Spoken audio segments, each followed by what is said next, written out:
이재명 대표가 6대 은행장을 만났습니다. 민생 회복을 위한 은행의 역할 강조를 했고요. 이 대표는 은행장들에게 무언가를 강요하는 자리가 전혀 아니다 이렇게 언급했는데 은행 압박은 지나친 경영권 개입이라는 일명 야치 논란이 불거지기도 했습니다.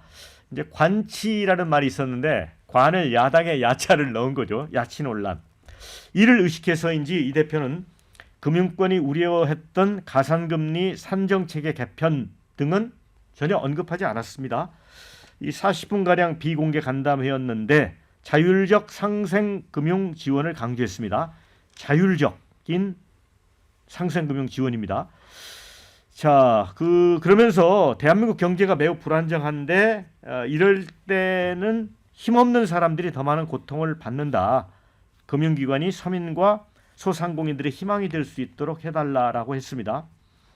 이 대표 행보를 두고 최근 잇따른 지지율 하락에 대여 공세에서 민생으로 방향을 옮긴 거라는 해석도 나왔는데 국민의힘은 또 이재명 대표를 흔들었습니다. 대통령 행세를 하고 있는 거 아니냐 이렇게 직격을 했습니다.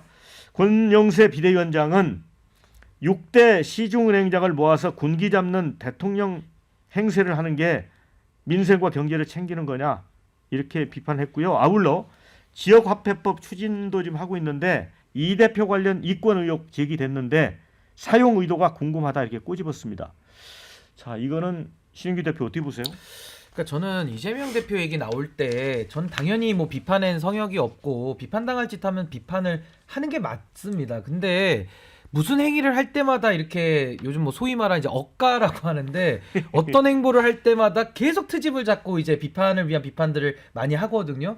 그러니까 당연히 이재명 대표가 뭐 소송 서류 같은 거 뭐 전달받을 때 늦게 지연받고 이럴 때 당연히 비판하죠. 근데 야당 제1야당의 대표로서 6대 은행장들 만나서 경제를 챙기고 경제 이야기 하는데 이것도 긁어부스럼 만들어가지고 그러면 야당 대표는 뭐 하라는 겁니까? 숨만 쉬고 있으면 또 숨 쉬고 있다고 뭐라 그럴걸요? 그러니까 이거는 제가 아주 옆에 떨어져 나와서 이게 볼 때도 좀 생산적인 일을 누군가는 그래도 이런 상황에서 손은 키워야 되고 여러 가지 경제 상황도 누군가는 챙겨야 되고 이런 상황인 거 아니겠습니까? 그래서 저는 국민의힘이 이런 식으로 하면 할수록 이런 식의 이조 심판론 갖고 와가지고 이재명 대표 때리면 때릴수록 본인이 재미 보겠다?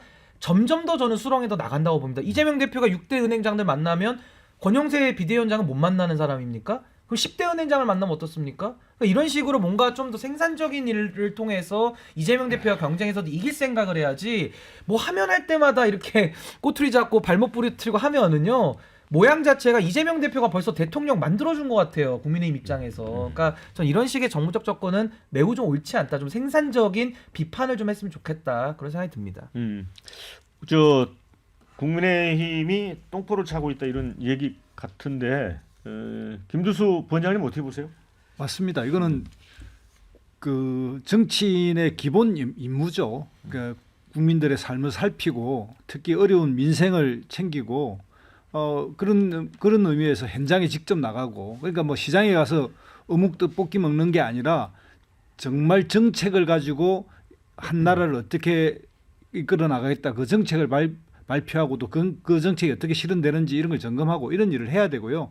그러니까 이런 관치라고 하는 말을 가지고 있는 과거에 우리가 수출 주도의 그 산업이 있을 시절이 있었고 그게 이제 IMF를 하고 난 이후에는 이제 정책 금융이라 해가지고 어떤 서민에 대한 대출 이자라든지 이런 것들을 좀 더 정책적 요소로서 그걸 좀 해서 안 했지만 뭐 말하자면 이런 관치란 말을 쓸 때 그 은행장에 대한 임명이나 여기에 영향력을 가지고 있는 현 정부에 대한 그 어쨌든 그 실세와 연결이나 이런 것들이 이제 많이 연상이 되는데 야당 대표가 은행장 한번 만났다고 뭐 야치가 되겠습니까? 그러나 이제 이런 부분에 대해서 비판은 좀 국민의힘에서 비판하기 위한 비판인 것 같고요.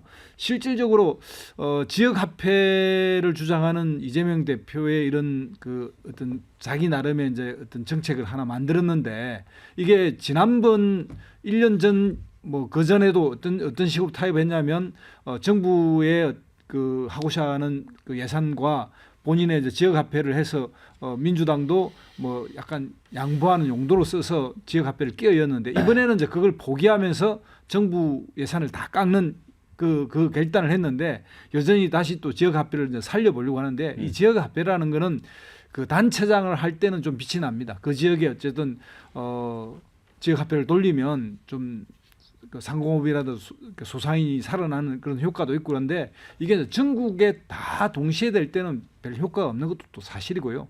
그래서 좀 그 한 나라를 이끌어가는 국지간 정치인으로서의 뭐 지역화폐가 본인이 어떤 대표 상품인 건 알겠는데 이걸로 마치 뭐 민생 문제가 다 해결될 것처럼 이렇게 생각하는 것도 이제는 좀 벗어나야 된다.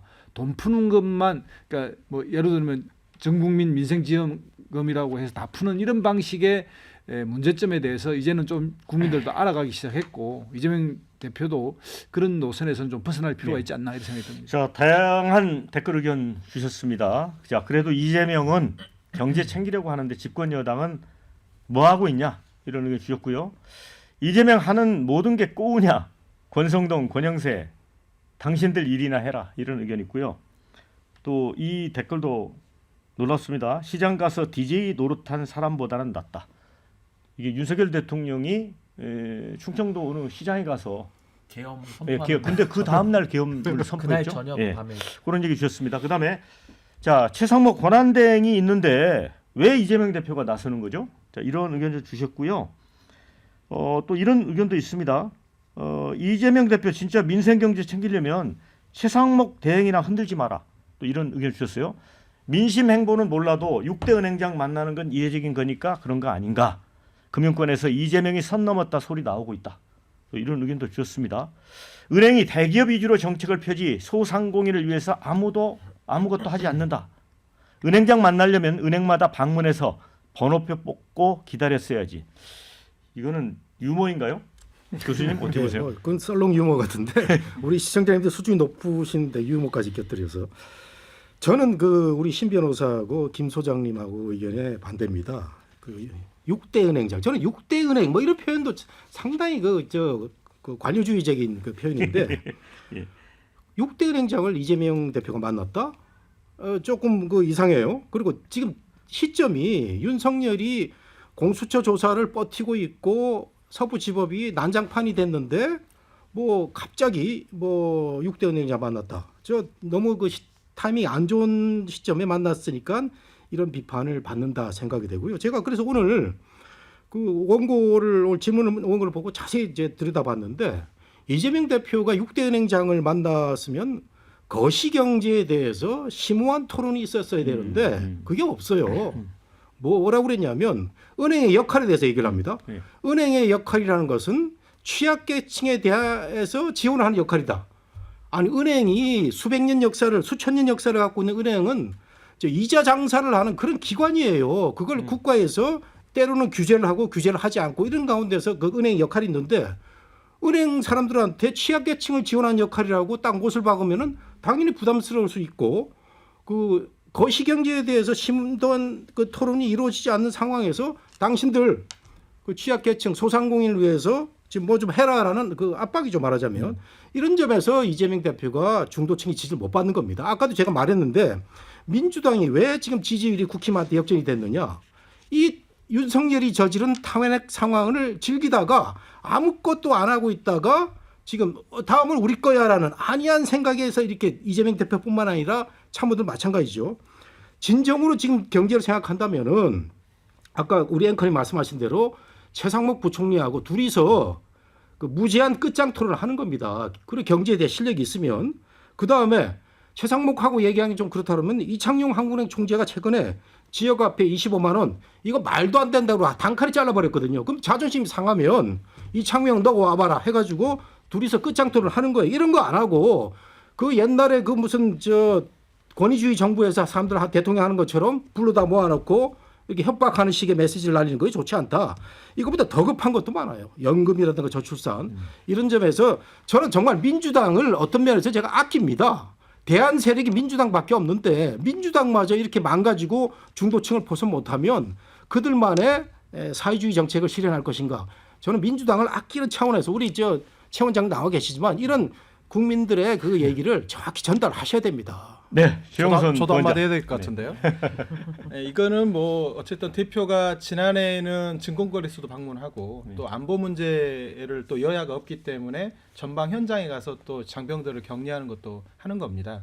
지금 트럼프가 출범한 이후에 우리 경제에 미칠 파급 효과가 엄청 크다는 건 다 주지의 사실 아닙니까? 그렇기 때문에 야당 대표 특히 법안을 다룰 수 있는 제1야당 대표가 경제 주체들과 만나는 건 당연한 일입니다.